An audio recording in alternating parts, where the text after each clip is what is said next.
Bonjour à tous. Aujourd'hui, j'aimerais vous présenter une petite vidéo sur les objets de tranchée. Cette vidéo, je l'ai également mise sur une nouvelle chaîne que j'ai créée, Idées de collection, pour un peu désencombrer la chaîne Lemanora, parce que bon, je parle peut-être de trop de sujets à la fois. Donc sur cette chaîne Idées de collection, je parlerai uniquement, comme son nom l'indique, de collection. Donc cette petite vidéo, elle est également sur cette nouvelle chaîne. Allez la voir, abonnez-vous si ça vous intéresse. Et puis, bon visionnage de celle-ci sur la chaîne Les Manora. Bonjour à tous. Aujourd'hui, j'aimerais vous présenter une petite collection d'objets fabriqués par les poilus pendant la guerre de 14-18. Dans les tranchées, souvent, ils avaient du temps, il n'y avait pas tout le temps des combats, il y a eu des longues périodes d'observation. Et tous ces soldats qui, dans le civil, travaillaient dans des ateliers, dans l'industrie, ils savaient travailler le métal, ont ramené au cours d'une permission de l'outillage. Et pendant leur temps libre, dans les tranchées, ils ont pratiqué leur métier et construit des petits objets comme ça, avec les matériaux qu'ils trouvaient sur place. On en trouve certains qui ont été faits avec des douilles, vous voyez. Bon, celui-ci est très simple. Il a été fait dans une douille, je ne connais pas trop les calibres. Voilà. On trouve aussi ce petit modèle, souvent. Voilà, celui-ci, étonnamment, à la taxe qui était... normalement que l'on devait payer sur les briquets, donc peut-être qu'il a été utilisé après la guerre, donc il devait y avoir cette vignette prouvant qu'il avait payé la taxe. Voilà, le petit bouchon, voilà, donc c'est un très joli petit briquet. Celui-ci est de la même veine, il est un peu plus décoré, vous voyez, un peu plus joli. Là le bouchon est un peu abîmé, mais je vais le restaurer. Voilà. Après, on tombe dans des briquets de cette forme-là. Voilà, celui-ci est particulièrement joli. J'espère que ça brille pas trop. Il a un décor, ce sont des lettres entrelacées, PC.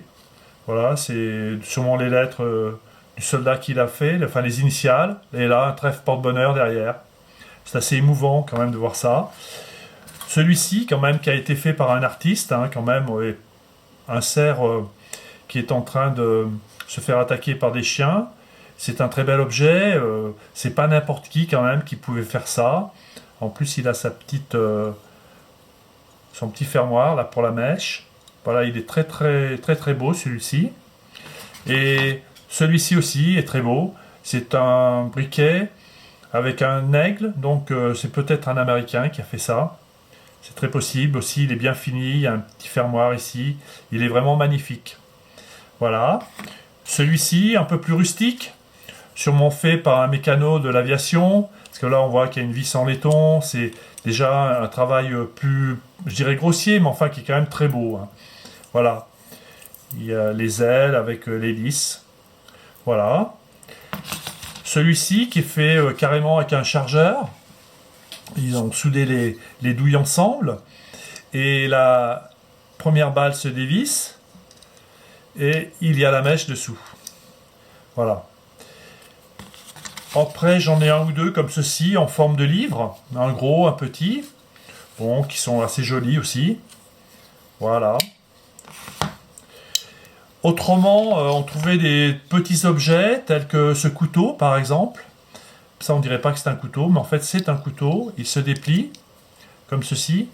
La personne qui a fait ça, quand même, avait un grand savoir de la mécanique. Il faut quand même être, je dirais, doué pour faire un mécanisme pareil. Et c'est un couteau qui est très très solide. Vous voyez, il bouge pas et une lame aiguisée. Je pense que le poilu se servait de ce couteau dans les tranchées. Voilà. Après, je vais vous présenter un objet de tranchée aussi, mais qui est en pierre. C'est un lion. Il est marqué la fosse de celui qui l'a fait, campagne 14, 15, 16. Voilà, c'est un bel objet. Bon, je pense que l'artiste s'est inspiré du lion de Belfort. Pendant la guerre de 70, Belfort a résisté aux Prussiens et donc après a été érigée une statue d'un lion. Et je pense que là, l'artiste s'est un peu inspiré. Voilà. Et pour finir, j'aimerais vous présenter deux objets de la guerre 40, des objets qui ont été faits par les prisonniers dans les stalags.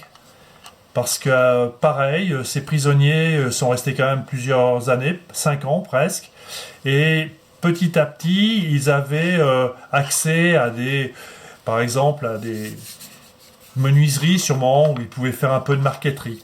Voilà. Donc ce faux livre en fait, en bois, avec une croix de Lorraine, et des initiales, SL, sûrement soit de la fiancée, soit de la personne qui l'a fait. Et un autre livre, un peu plus conséquent, excusez-moi, je vais être obligé de...